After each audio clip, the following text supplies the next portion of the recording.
तिमी र म मायाका कुरा गरौँला, अधुरा सपनाहरू पुरा गरौँला। वाउ, माया बिसौनी पार्कमा क्या दामी ल, हेर्नुहोस् त। मायालाई ल्याएर आएको भए त यहीँ छेउमा राखिन्थ्यो, कस्तो मजा आउँथ्यो। जैतपानीमा रहेको माया बिसौनी पार्क म आज जाँदैछु। कुनै बेला निकै चर्चित त्यो माया बिसौनी पार्क, जहाँनिर बोर्ड पनि लागेको थियो होइन, अहिले चाहिँ खाली यो काठ मात्रै देखिन्छ। अब माया बिसौनी पार्क चाहिँ कस्तो छ त, अगाडि बढ्छु है त म। ल हेर्नुहोस्, माया बिसौनी पार्क। म चाहिँ यति माथि चढिसकेको छु, यहाँ चाहिँ आइसकेको छु। माया बिसौनी पार्क जाने बाटो चिटिक्क परेको छ, एकदमै दामी छ होइन। सल्लाहको फेदमा चाहिँ कलर लगाइएको छ। म अगाडि बढ्दैछु है, कस्तो छ। मायालाई ल्याएर बस्नको लागि चाहिँ त्यो व्यवस्था पनि रहेछ। सुरुमै म चाहिँ यहाँ आएर बसिरहेको छु क्या। अहिले निकै आनन्दको चाहिँ अनुभूति भइरहेछ भनौँ न होइन।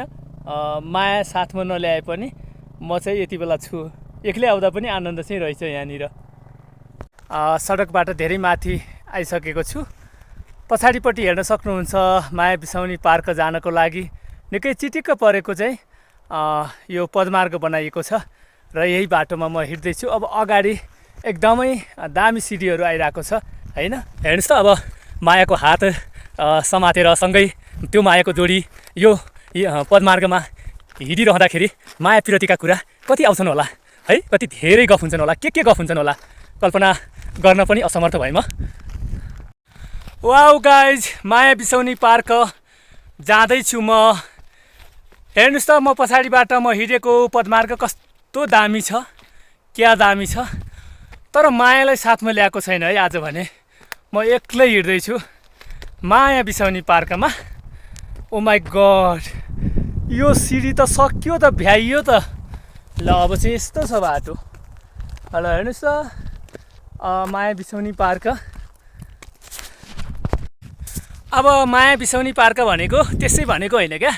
अब मायासँग गफ गर्दै आएपछि यदि थाक्नुभयो भने तपाईँ बस्नको लागि, मायासँग बस्नको लागि यहाँनिर बनाइएको छ। ठ्याक्क एकवटा जोडी मात्रै त्यहाँ अट्छ होइन। त्यो भएर बेलैमा आउनु होला, नत्र तपाईँलाई फेरि त्यहाँ अर्को जोडीले चाहिँ त्यो ठाउँ ओगटिसकेको हुनेछ। हेर्नुहोस् पछाडिपट्टि दामी छ होइन। म अगाडि बढ्दैछु है।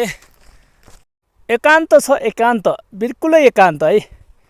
हेर्नुहोस्, एकान्त मायासँग हिँड्नको लागि, माया पिर्तीका गफ गर्नको लागि एकान्त, माया गर्नको लागि एकान्त। माया बिसौनी पार्कमा एकान्तै छ। फाइनली साथी